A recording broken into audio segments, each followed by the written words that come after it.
Ki qaldı daxili işlər orqanlarının birgə fəaliyyətinə. Buna təbii ki, böyük ehtiyac var. Çünki qeyd etdiyim kimi ölkələrimizdə daxili sabitlik olsa da təhdidlər var, çağırışlar var, xaricdən müdaxilə cəhdləri var və olacaq. Yəni, heç kim bundan sığortalı deyil. Ona görə daxili işlər orqanlarının əsas vəzifəsi olan ictimai asayişin qorunması əlbəttə ki, hər bir ölkəmiz üçün önəmli daxili sabitlik amilidir. Və təşkilata üzv ölkələrin daxili işlər orqanlarının bir araya gəlməsi, müntəzəm olaraq görüşlərin keçirilməsi, fikir mübadiləsi, təcrübə mübadiləsi, informasiya mübadiləsi aparılması böyük önəm daşıyır.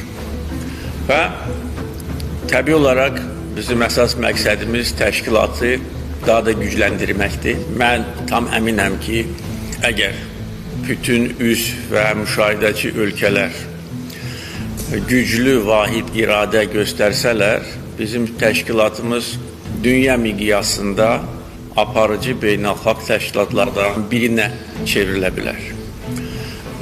Biz dünyada mövcud olan beynəlxalq təşkilatları yaxşı tanıyırıq. Bəzi təşkilatlara biz üzvük, bəzi təşkilatlarla biz müxtəlif formatlarda əməkdaşlıq edirik və Türk Dövlətləri Təşkilatının üstünlüyünü biz şəxsən Azərbaycanda açıq aydın görürük.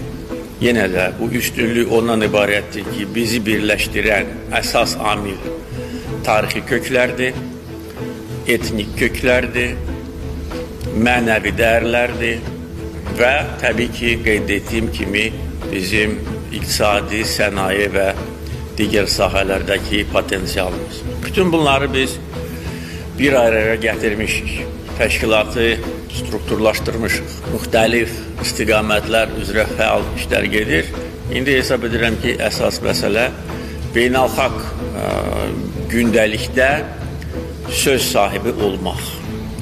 Nəinki təşkilatın coğrafiyasında və onun həndəvərində, qlobal müstəvidə dünyada aparıcı siyasi təşkilatlardan birinə çevrilmək.